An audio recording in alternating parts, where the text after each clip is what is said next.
ఏంటి అభిషేక్ శర్మ ప్లేస్ లో Sanju super match లో ఆడతాడా? సౌత్ ఆఫ్రికాతో సూపర్ మ్యాచ్ కి ముందు సంజు ఇషాన్ కలిసి ప్రాక్టీస్ చేస్తూ కనిపించారు. లాస్ట్ టైం నమీబియాతో మ్యాచ్ కి ముందు సంజు ఇషాన్ కలిసి ఇలానే ప్రాక్టీస్ చేశారు అండ్ మ్యాచ్ లో సంజు ఓపెనింగ్ చేశాడు. Team India bowling coach press conference లో చెప్పింది ఒకటి, ఇక్కడ జరుగుతుంది ఇంకొకటి. అసలు ఇషాన్ తో కలిసి ఓపెనింగ్ చేసేది సంజునా లేక అభిషేక్?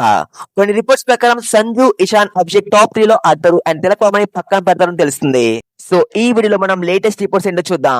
చేయాలి, మొత్తం అందరూ సబ్స్క్రైబ్ చేయాలి. సబ్స్క్రైబ్ చేయమని నన్ను అడుగుతున్నాడు ఏంటి సుధా వీడు?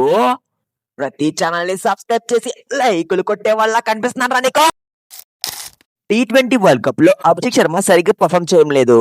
ఫస్ట్ 3 మ్యాచ్లు కూడా డక్అట్ అయ్యాడు అండ్ లాస్ట్ 7 మ్యాచ్ లో 5 సార్లు డక్అట్ అయ్యాడు. దీనిపై టీమిండియా బౌలింగ్ కోచ్ మాట్లాడుతూ అభిషేక్ శర్మ ఫామ్ గురించి టీమ్ లో ఎలాంటి డిస్కషన్ లేదు, తను ఖచ్చితంగా కంబ్యాక్ చేస్తారని మేము నమ్ముతున్నామని చెప్పాడు. కానీ రీసెంట్ గా అహ్మదాబాద్ స్టేడియం లో సంజు, ఇషాన్ కలిసి చాలా సేపు ప్రాక్టీస్ చేశారు. లాస్ట్ టైం నమీబియాతో మ్యాచ్ కి ముందు సంజు, ఇషాన్ కలిసి ఇలానే ప్రాక్టీస్ చేశారు అండ్ ఆ మ్యాచ్ లో సంజునే ఓపెనింగ్ చేశాడు. ఇప్పుడు ఇద్దరు కలిసి మళ్ళీ ప్రాక్టీస్ చేయడంతో నెక్స్ట్ మ్యాచ్ లో ఎవరు ఓపెనింగ్ చేస్తారన్నది పెద్ద డిబేట్ గా మారింది.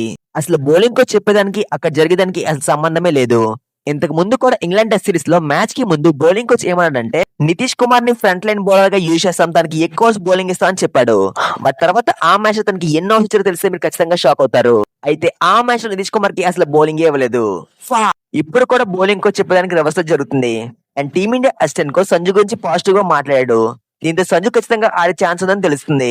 ఎందుకంటే సంజుకి సౌత్ ఆఫ్రికా మీద మంచి రికార్డు ఉంది, 2 సెంచరీలు కూడా కొట్టాడు. కొన్ని రిపోర్ట్స్ ప్రకారం సంజు, అభిషేక్, ఇషాన్ టాప్ 3 లో ఆడతారని తెలుస్తుంది. ఎందుకంటే తిలక్ వర్మ స్ట్రైక్ రేట్ లో స్ట్రగుల్ అవుతున్నాడు. తను 4 మ్యాచ్ లో 106 రన్స్ మాత్రమే స్కోర్ చేశాడు అండ్ తన స్ట్రైక్ రేట్ 120 గా ఉంది. సో ఇవన్నీ నైటే వస్తున్న స్పెక్యులేషన్స్ అండ్ రిపోర్ట్స్ మాత్రమే, ఎగ్జాక్ట్నెస్ ఎవరికి కూడా తెలీదు. మరి ఇండియా టాప్ 3 లో ఎవరైతే బాగుంటుందో కామెంట్ చేయండి. వీడియో నచ్చితే లైక్ చెప్పిన పనులు కానీ, హైప్ చేయండి. ఛానల్ సబ్స్క్రైబ్ చెప్పిన పనులు కానీ గంట కొట్టండి. చేయాలి, మొత్తం అందరూ సబ్స్క్రైబ్ చేయాలి. సబ్స్క్రైబ్ చేయమని నన్ను అడుగుతున్నాడు ఏంటి సుధా వీడు? ప్రతి ఛానల్ ని సబ్స్క్రైబ్ చేసి లైకులు కొట్టే వాళ్ళ కనిపిస్తున్నారా నీకు?